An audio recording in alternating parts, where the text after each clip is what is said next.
नाम श्री जी का पुकारो, मिलो करुणामयी से। एक प्रेम का जो संबंध है वो बनाओ तो सही, किसी भी रूप में आ जाओ, किसी भी तरह का संबंध, किसी भी तरह के भाव में रह करके कोई भी एक संबंध मुझसे बना लो। जैसे सुदामा को वचन दिया था, मैं आपको वचन देता हूं कि उस संबंध को मैं निभाऊंगा।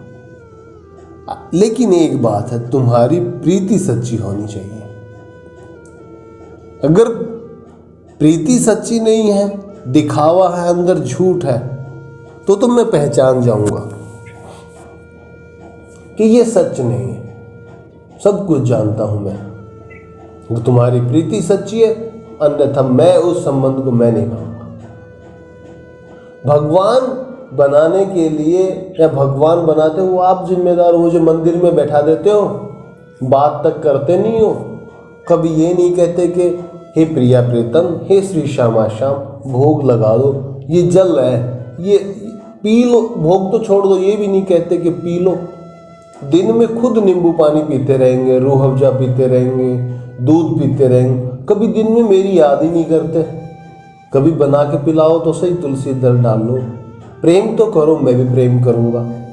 ये बात है कहते, पता भगवान भी तरसते हैं प्रेम के लिए।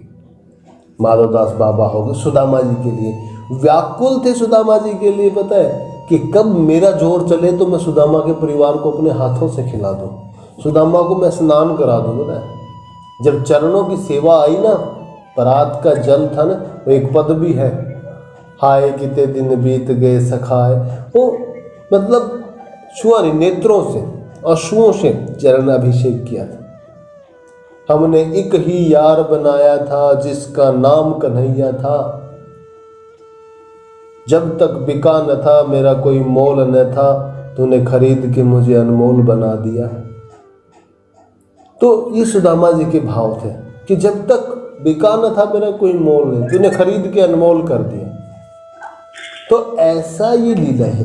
और सखियां जो कल हम बात कर रहे थे, भाई बीच में ना बोलो, कोई भी होता तो म्यूट कर लो बेसिक से उसका। ये जो सखियां हैं, ये जो दान लीला, मान लीला, ये नटखटता, मटकी फोड़ना, ये क्या है? ये हम कल भी बात कर रहे थे।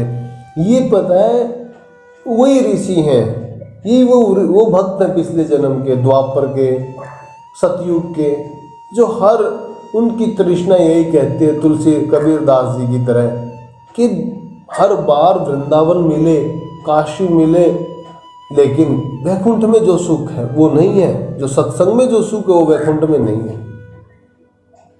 तो उनकी तृष्णा यही रहती है, उनकी पिपासा यही रहती है कि हम हर जन्म में वृंदावन धाम में जन्म लें और प्रभु की उसी भक्ति का आनंद उठाएं।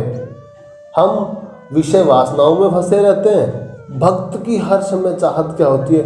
नहीं, अब की बार वो आनंद और आए, हर जन्म में जन्म हो। कोई कहता ना मृत्यु लोक में दोबारा ना आएंगे, नहीं भाई, आ जाओ, कोई बात नहीं, जन्म भी हो, मृत्यु लोक में हो, लेकिन प्रभु की अविचल श्री चरण कमलों की भक्ति प्राप्त हो। ऐसी मस्ती में रहे ना, बस उस मस्ती से हट के दूसरा कोई काम ना हो, ऐसी कामना ही नहीं हो कोई। प्रिया प्रीतम की सेवा के सिवाय हृदय में कोई कामना ना हो, कोई कामना नहीं हो, वो भक्ति चाहिए बस हो। तो फिर क्या हो गया, मृत्यु लोक में रहें या ना रहें उससे कोई फर्क नहीं पड़ता, लेकिन जो आनंद भक्ति में है वो किसी में नहीं है। ठीक है, गोलोक धाम चले जाओ, वैकुंठ धाम चले जाओ, कहीं चले जाओ, प्रिय प्रीतम समक्ष होंगे, प्रिया प्रीतम समक्ष होंगे, विरह कहाँ आएगा। और भोरी सखी ये कहती है, पता है क्या कहती है भोरी सखी? ये कहती है जब तक विरह नहीं बढ़े तब तक हृदय में रुचि नहीं बढ़े। देख लो, कोई तो सुख मांगता, लेकिन ये कहते हैं कि विरह बढ़े तब जाके रुचि बढ़े श्री चरणों में। ऐसी भोला राम जी जो भोरी सखी हैं, बहुत प्रिय है, बहुत रसिक संत, जिनका चरित्र बहुत अद्भुत है, जिनके पद सुन के निहाल हो जाए एक बार अगर कोई सुन ले तो, एक एक पद तो ऐसे हुए होरी सखी जी। यही सुख पहुंचाने के लिए कन्हैया गोपियों के साथ लीला करते हैं। जो बोला ना, जिनकी प्रीति सच्ची होनी चाहिए, वही ये गोपियां हैं। इनकी प्रीति में कोई खोट नहीं, अनपढ़ है। कहती नहीं रे भाई उद्धव, हम तो अनपढ़ हैं, लेकिन एक चीज जाने कि हमारा प्रेम सच्चा है। वो प्रेम सच्चा, लोग पता नहीं क्या क्या सोच लेते हैं उस प्रेम के बारे में। वो बेचारे हैं, उनके ऊपर दया करनी चाहिए। गुरुदेव भगवान ऐसा बोलते हैं। उनको बोध नहीं है, ना चाह के अपराधी हो जाते हैं वो। बगैर सोचे समझे कोई वाणी निकालना, कोई वचन बोलना, किसी के प्रति बुरा व्यवहार सोचना, करने की तो बहुत दूर की बात है, सोचना ही अपराध है, वो भी हमारे प्रिया प्रीतम के बारे में। जो गोपियां हैं, ब्रह्मा को ये कहते हैं उनकी प्रीति में खोट कहाँ से आ जाए। कहो रे ब्रह्मा जी, जो पलकें बनाई ने नेत्रों की, तूने क्यों बनाई? हम 10 मिनट नाम नहीं ले पाते, और वहाँ गोपियाँ कहती हैं ब्रह्मा जी को कि ब्रह्मा जी आपने जो पलकें बनाई वो क्यों बनाई? हम प्रिया प्रीतम को अपने नेत्रों में बसा रखे हैं, तो पलकें जब झपकती हैं तो ऐसा लगता है कि एक युग बीत गया। सोचो, उन्हीं को सुख प्रदान करने के लिए कन्हैया ये लीला करते हैं। तो क्या करते हैं? दान लीला चल रही थी कल भी। तो कुछ गोपियां कहा कि कल भी कह रहे थे कि दही की मटकी, माखन की मटकी ले करके, दूध ले करके और चली जा रही थी बेचने के लिए। और आगे नटखट वो छैल छबीला प्रीतम प्यारा नंदलाल रास्ते में खड़ा, लीला करनी थी ना, यही सुख प्रदान करना था, इसलिए खड़े थे। लेकिन क्या इसको हर मतलब देखो, सोच के भी मन कर्म वचन से अपराध बनते। मन में कोई गलत भावना सोचना भी नहीं, क्योंकि सोचो उस टाइम अवस्था क्या है कन्हैया की पता है? 7 बरस है। कह रहे हैं कि जब गोपियां चल रही है ना, कभी गोपियां भी तो बहुत अद्भुत थी, प्रियकर थी ना, तो गोपियां भी ऐसे ही जब से कन्हैया की चाल होती थी ना, ऐसे कहती ना गोपियां, अरे अरे, एक गोपी कहती ना, कल चर्चा थी उसमें कह रही, अरे निकल, चल चल चल दे, इससे बात मत कर। ये लंबट है, ब्रिज में पता नहीं कहाँ से बंदर है, ये कहाँ से कहाँ आ गई है, इधर से उधर, उधर से उधर, पूरे ब्रिज में आना उधम मचा रखो है। और तो और छोड़, चलती हुई गोपी की यौवन का भी मोल लगा लेता है ये, ऐसा है। इसको आदत पड़ी है घूंघट उठा उठा के मुख देखने की। मैं कह रहा था ना कल, मैंने क्या कहा, मतलब संतों की वाणी है, ये भगवान भी देखते हैं कि द्वापर में, त्रेता में जो संत मिले, क्या वही भगवान रामचंद्र जी के अवतार में जो संत थे, कहीं मेरा भक्त तो नहीं है? लेकिन गोपियां सोचती हैं कि बड़ी चपलता करते हैं कि मेरा मुखमंडल, मेरा मुख कमल देख रहे हैं, मतलब पिपासा कर, नहीं ऐसा नहीं होता, लेकिन लीला करनी थी। कहीं कि ये लंपट है, ये चलती हुई गोपियों की ना यौवन का भी मोल लगा लेता है। तो गोपियां भी बड़ी तरह के चलती थी, लहंगा चोली पहनती थी, नीचे जूतियां पहनती थी, नुपुर पहनती थी, बड़ी आवाज़ आती थी, चांदी के सोने के कड़े पहन करके, मतलब पहले श्रृंगार होता था। वो रानी, वो बड़ा सा एक हार होता था, वो पहनते थे, कानों में बड़े बड़े झुमके, माथे पे टिक्का, फिर चुनरी, ऐसे, और पायलों की छन छन छन छन करते। डगर होती थी पतली डगडंगी, वो पगडंडी, जो शॉर्टकट रास्ते होते हैं बीच से निकलते हैं जहाँ से, वहाँ से गोपियाँ भी इतरा के ठुमक ठुमक ठुमक ठुमक। कन्हैया कहे क्या छो मेरी नकल कर रही है? ऐसे तो ठुमक ठुमक के तो मैं चलता हूँ, मेरी मैया को मैं दिखाता हूँ, मेरी मैया जिससे प्रसन्न होती है, वैसा तो मैं करता हूँ, मेरी नकल करके चलती हैं। रुको रुको, फिर कह रहे अरे रुको भाई रुको, गोपियों को ऐसे ही बोलते रुको रुको। अरे जो रूप का एक पूरा, जो क्या बोलते हैं, सिर पर रखते हैं गठरी, जो यौवन की एक जो गठरी बांध के आप जो ठुमक ठुमक के चल रही हो ना, रुको, इस यौवन को भी रोको और अपने आप को भी रोको। तुम्हारी अवस्था अभी यौवन है, तुम ना समझो क्या विधि विधान किस चीज का। कह रहे हैं कि विधि विधान के यहाँ दान देना पड़ता है, ये है विधि विधान। और सुनो, ऐसे बरजोरी करती हुई, भागती हुई सोच रही हूं कि चली जाएंगी बगैर दान दिए हुए, ऐसा कभी नहीं हो सकता। और बाल सखा भी साथ में बैठे हैं, बलराम जी भी खड़े हैं। बलराम जी आज कन्हैया जी की अवस्था में खड़े हैं, टेढ़ी टांग पे, एक हाथ अपनी ठोड़ी पे लगा रखा, मंद मंद मुस्कान है। बलराम जी नहीं बोलते थे ऐसा कभी भी। और कहा रही गोपी, मैं तेरी उपमा कैसे बताऊं। गोपी को बड़ा चढ़ाते थे, गोपियों को ना, उनको देखो, अगर किसी को सुख देना है तो किस प्रकार उसको सुख मिलेगा ये तो सुख देने वाले को पता है ना, उसी तरह सुख देते थे। और गोपी, मैं तेरी सुंदरता की, तेरे यौवन की जो उपमा है, जो कांति है, जो सुंदरता है, मैं बखान नहीं कर सकता। तो गोपी थोड़ी सी मुस्का देती थी कि कन्हैया मेरी सुंदरता का, अंदर ही अंदर सोचती थी, यदि देख जो रूप का मतलब समुद्र है, रूप का जो सागर है, वो मेरे ही बखान नहीं कर सकता। हाय, मैं काश कन्हैया के जैसे होती। मन ही मन सोचती, एक तरफ क्रोध भी है, दूसरी तरफ प्रेम भी है कि सुंदर इतना मुस्कान, अधरों पे मुस्कान है कन्हैया के। तो कहती कि है तो तू बड़ा उधम उत्पाती, लेकिन पता है मैं सुंदर नहीं हूं रे कन्हैया। इस जगत में जो सुंदर है वो तेरे से सुंदर कोई नहीं हो सकता। सुंदरता तो अपने अंदर खींच रखी है सब आपने ही, बखान मेरा कर रहे हो जो है आप। देखा, नेत्र देखे इसके। तो गोपी भी अपनी मटकी रखे रखे टेढ़ी गर्दन कर लेती, और गर्दन टेढ़ी करके बस उसकी कन्हैया की ओर जो मुख कमल उनको निहारती रहती। कन्हैया वहां बोलते जा रहे हैं, लेकिन यहां गोपी को शुद्ध नहीं। और फिर क्या कह रहे हैं, अरे गोपी, मैं कहाँ को सुंदर हूं, मैं तो कालो कलूटो। मेरी मैया भी बोल दे वे, कई बार तो लाड दुलार भी करे, कई बार कह दे के दाऊ भैया भी चिरावत हैं, सब गवाल बाल भी बोल देते हैं कि भाई तू काला, यशोदा मैया गोरी, नंद बाबा गोरे। तो मैं तो कहीं सुंदर नहीं हूं।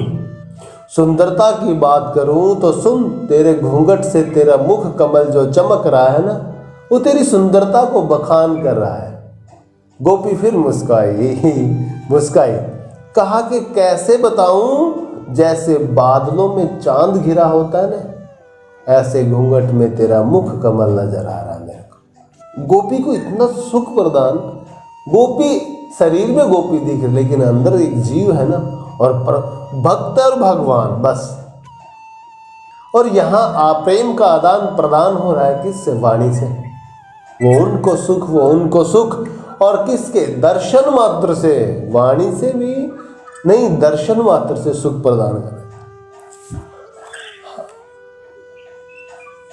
और सुनो, हम मांगने के लिए तुम्हारे को नहीं रिझाते हैं। कहीं सोचो कि हमारे को दान चाहिए इसलिए जाते हो। सच्ची बात यही है जो मैं कह रहा हूं, ये जान ले तुम। दान तो मैं लूंगा ही लूंगा, लेकिन ये बात पक्की है।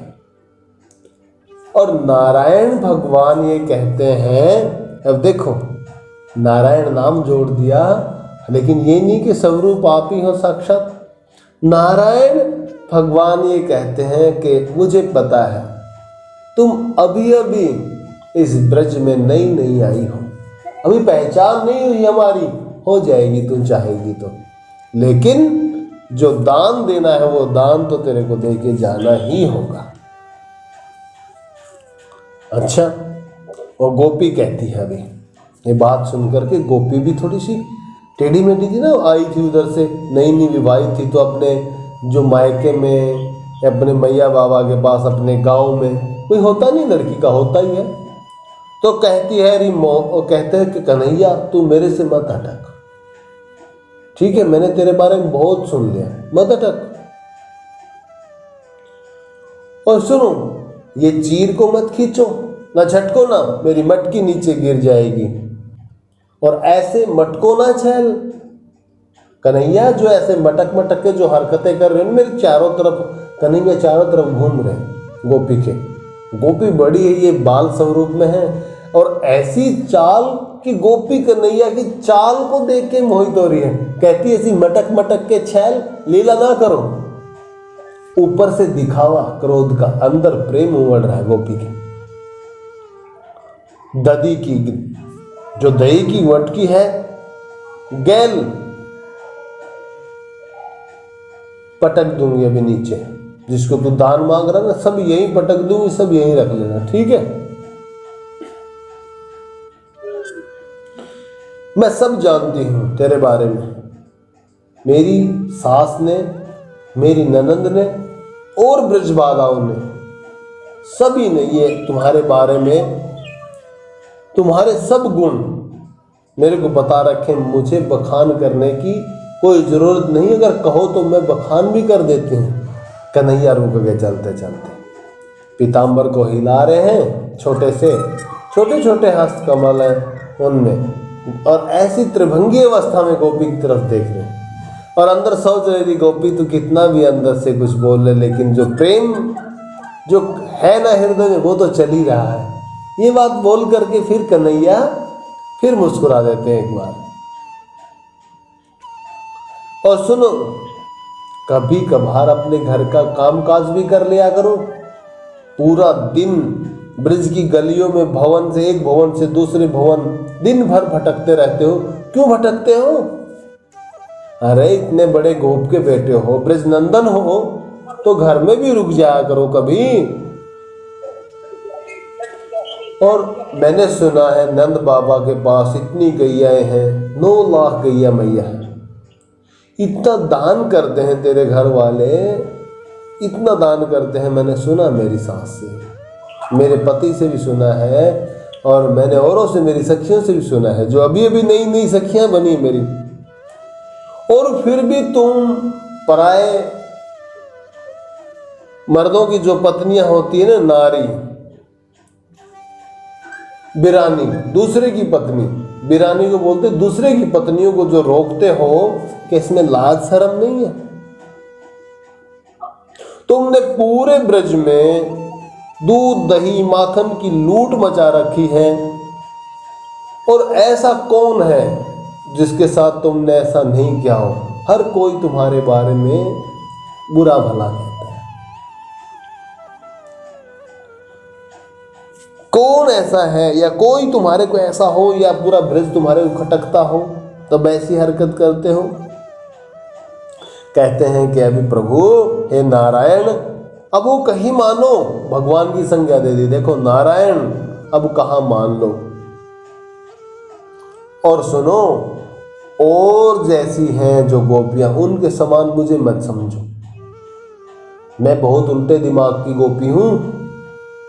अच्छा, जैसे उल्टे दिमाग की गोपी कहा कन्हैया फिर, अच्छा अभी भी मैं और मेरा माना हुआ अहंकार बाकी है, तो उस अहंकार को तो प्रभु खत्म ही कर देते हैं।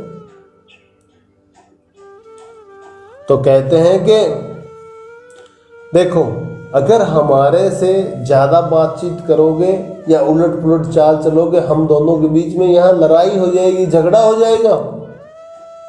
और ऐसे हाथ से कन्हैया जैसे रास्ते में ना ऐसे छोटे छोटे हस्तकमल से हाथ रोक के खड़े, कोई आगे नहीं जाएगा। अभी देखो फिर रुक, जब वो आगे छटकने लगी तो कन्हैया ने बोला रुको, फाटक की तरह हाथ लगाया, रुको, पहले दान दो उसके बाद जाओ।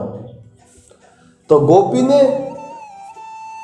झट से हाथ को झटका और कहा सीधे सीधे अपने घर को सटको, जाओ अपने घर, बहुत हो गया ये, ठीक है ना। बाहर से डांट रही है, लेकिन मुख कमल पे गोपी का भी क्रोध नहीं आया, दिखाई नहीं दे रहा। कन्हैया समझ रहे हैं कि ऐसे ही नाटक कर रही है, प्रेम तो मुझसे ये भी कर। ब्रजवासियों के प्राण कन्हैया और कन्हैया के प्राण ब्रजवासी, इनमें भेद करे जो नहीं प्रीतम प्रिया के उपासी। सोचो, ऐसा हो सकता है कि ब्रजवासियों को हर बार कोई संत भगवान भी कोई कथा सुनाता है कि ब्रजवासियों से कोई अपराध ना बन जाए, ब्रजवासियों का ये है ऐसे, है ना। इसलिए ऐसी लीलाएं होती हैं और गोपी को सुख पहुंचा। और अब गोपी क्या कहती है, पूरे रास्ते में थोड़ी गोपी 2 कदम चलती है, यहां से वो कन्हैया बोलते हैं, वहां से गोपी करते, जैसे मान लो झगड़े में बातचीत हो रही है और कह रहे हैं कि कन्हैया सोचते हैं कि इस झगड़े को खत्म कर देते हैं, अनोखे तरीके से निपट लेते हैं इसको। कि नहीं मान रही तब तरीका दूसरा अपनाना पड़ेगा। कन्हैया ने क्या सोचा, मन ही मन विचार किया है कि इसको अहंकार है, ऐसे अहंकार इसको खत्म ना हो जब तक इसका इलाज ना बने। इलाज कैसे बने कि मटकी फोड़ दो। तुरंत मटकी फोड़ दी, पूरे दूध में गोपी नहा गई। वो जिस यौवन की, जिस सुंदरता की जो वर्णन कर रखा था, अब सोचो दूध में दही में जिसका स्नान हो गया हो, ऐसी सुंदर गोपी जिसका वर्णन खुद भगवान नारायण कर रहे हो, तो क्या रूप होगा, क्योंकि वो साक्षात परिकर ही थे साथ में। कैसा रूप होगा। अब उसको और देख लो कैसा प्रदान कर रहे हो। हम क्या सोचते हैं कि नहीं नहीं ऐसा होगा। और अब बात चल पड़ी, चोरे कन्हैया, चोरे छैल छबीलो, चोरे लंपट, तूने मेरी मटकिया क्यों मटकी। तूने लड़ाई झगड़ा करके मेरा सब पूरा दूध माखन जो तूने बिखराया है, और सब मेरी देखो सारी चूड़ियां भी, हाथ की जो चूड़ी थी, चूड़ी जो पहन रखी थी, सब की सब टूट गई। और अब कन्हैया की कलाई पकड़ ली गोपी ने क्रोध में और झटकी पकड़ी फट, और कहती है कि बहुत हो गया ड्रामा, आज मैं तेरे को छोड़ने वाली नहीं हूं, अब तेरी बहुत होगी, बर्दाश्त से बाहर हो गया है। कन्हैया मुस्कुराने लगे, वही पुराना पैतरा फेंका कि एक मुस्कान से सब क्रोध शांत हो जाएगा, लेकिन गोपी का भी क्रोध शांत नहीं हुआ। कह रही गोपी तू बुरा मान गई, मैं तेरी चपल बातों में नहीं आने वाली, ठीक है ना, मैं तेरी ऐसी बातों में नहीं आने वाली, तू मेरे साथ ऐसी ठिठोलियां मत कर। देख रही गोपी मैं तेरे संग मजाक करूं और तू इस बातों को ज्यादा ही सीरियस ले गई। मेरो ऐसो कतई विचार ना कि तेरी मटकी फूट जाएगी, मैं तो मजाक सा कर रहा था, बस वो गलती से फूट गई।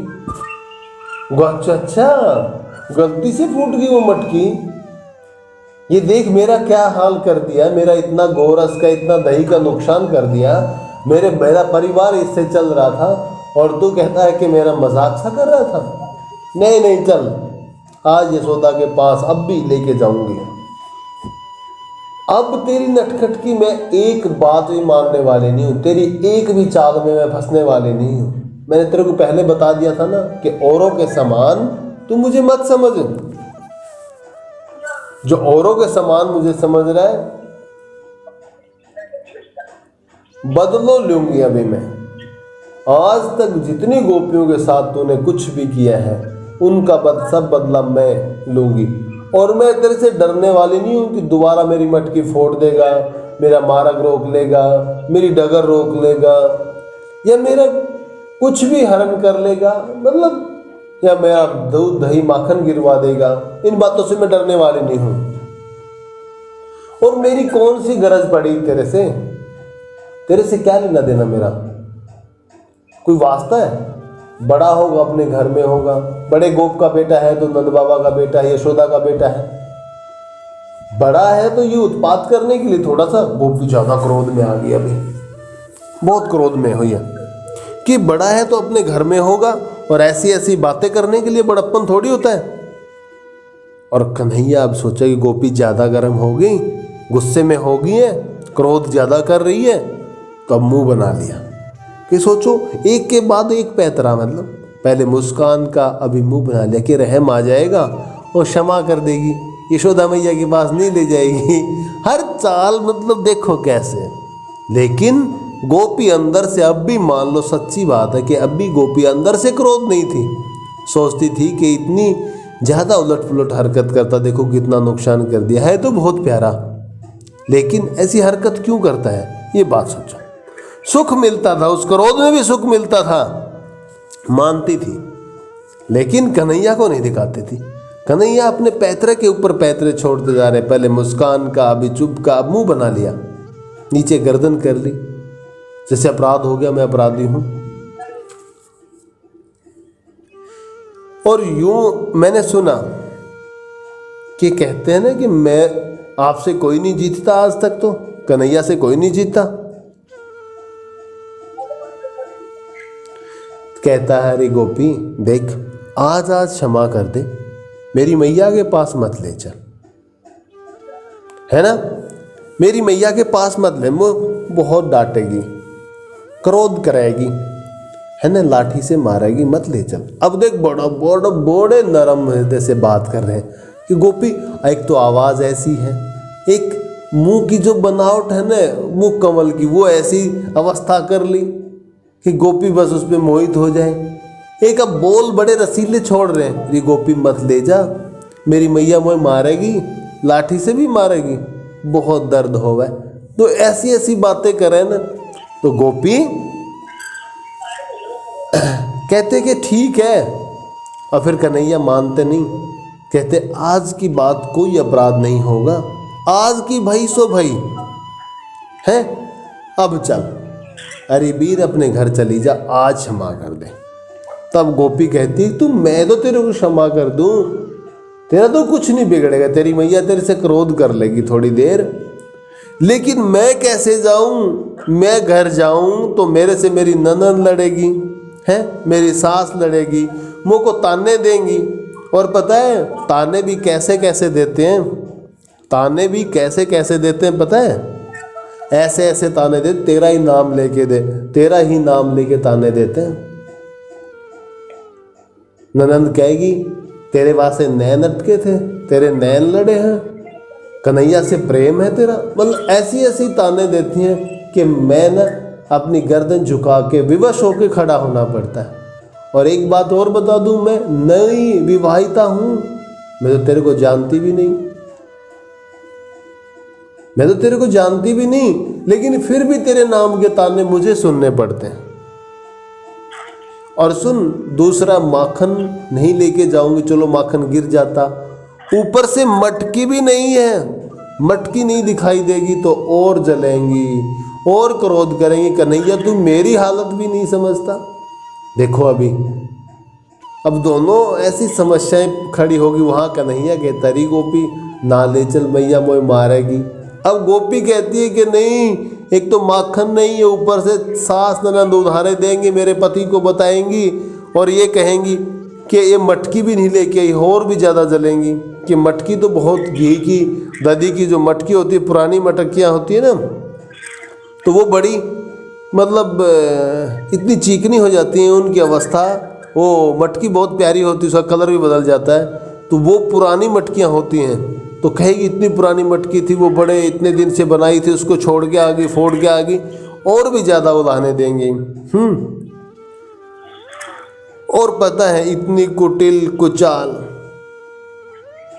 उनकी मन की बात मैं नहीं जान पाती, उनकी मन की जो था है ना, वो मैं समझ नहीं पाती, उनका व्यवहार मेरे लिए बहुत कठोर है। और पता है झूठ मूठ की बात करेंगी सब, और मेरे पति को सिखा देंगी, और वहां से मुझे भी उसकी पीड़ा सहनी पड़ेगी। अब बता मैं क्या करूंगी, तू कहता कि क्षमा कर दे, क्षमा कर दे, मैं किसके पास जाके हाथ फैलाऊं, किसके आगे हाथ जोड़ूं, ये बता। मेरे को भी तो कुछ न कुछ हर्जाना भुगतना पड़ेगा, मेरा कोई दोष भी नहीं था। अब मैं इसी बात से ज़्यादा घबराती हूँ। और पता है ये मेरी समस्या नहीं है कन्हैया, ऐसा मत किया कर। अब कन्हैया मुंह बना के खड़े हैं और मन में सोच रहे गोपी आज छोड़ दे, अब की बार दोबारा अगर आएगी ना फिर फूटेगा, तेरी मटकी तो ज़रूर फूटेगी। ठीक है, मेरी मैया के पास ले जाने की धमकी दे रही है ना, अब की बार छोड़, दोबारा फिर मिल, अब की बार पूरी सेना के साथ आऊं और पूरा प्रबंध करूं मैं तेरा। ठीक है। अब गोपी कहती कि मैं इसी बात से घबराती हूं, और पता मेरी सास और मेरी ननंद पता नहीं कौन कौन से दोस्त धर देंगी मेरे ऊपर, और पता है मेरा पति भी मेरे को बड़े ताने देता है कि मेरे से ज़्यादा प्रेम नहीं करती, या पूरे ब्रज के जितने जो लोग हैं वो यही कहते हैं अपनी पत्नियों से, माताओं से, कि पत्नियों से पति कहते हैं और पुत्र माताओं से कहते हैं कि हमारे से ज़्यादा प्रेम कन्हैया से करती हो। और छोड़ दो, भाई बहनों से भी कहते हैं, और भी छोड़ दो, गाय भी कन्हैया से ज़्यादा प्रेम करती हैं, अपने बछड़ों से नहीं करके कन्हैया से ज़्यादा प्रेम करती हैं। बछड़े बोल नहीं पाते, लेकिन गैया मैया उनको दूध नहीं पिलाती, वो दूध भी गाय माता है, जो गौ माता है, वो कन्हैया को दूध पिलाने के लिए ज़्यादा उत्सुक रहती हैं, कि कहें कि हमारा एक एक बूंद कन्हैया के मुख कमल में जाए। और तो छोड़ दो। ऐसी बातें सुन कर के आखिर में कन्हैया को भी गोपी से थोड़ा सा प्रेम भाव हुआ कि हाँ सच्ची बात है, ये मेरे से प्रेम तो करते हैं, मैं भी बहुत कष्ट दे देता हूँ, तो अभी कम करना चाहिए। फिर थोड़ा सा प्रभाव बदल गया कन्हैया का।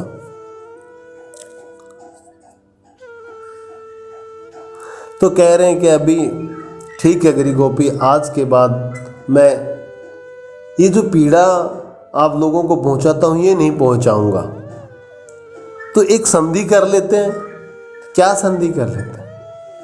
ना मटकी फूटेगी, ना तेरी सास ननद दोष लगावेंगी, ना क्रोध करेगा तेरो पति, सबसे झंझट छुटकारा मिल जाएगा। तो क्या करना होगा? तुम चुपचाप कर दे दिया करो, तुम चुपचाप दान दे दिया करो। अरे जैसे ही बोला ने गोपी ने फिर अभी टेढ़ी गर्दन घुमाई और क्रोध में जैसे मुड़ के कन्हैया की तरफ देखा, हाँ तो कन्हैया फिर मुस्कुरा दिए। कन्हैया की मुस्कान देख करके वहाँ गोपी भी मुस्कुरा दी। श्री हरिवंश, जय जय श्री हरिवंश, राधा वल्लभ श्री हरिवंश।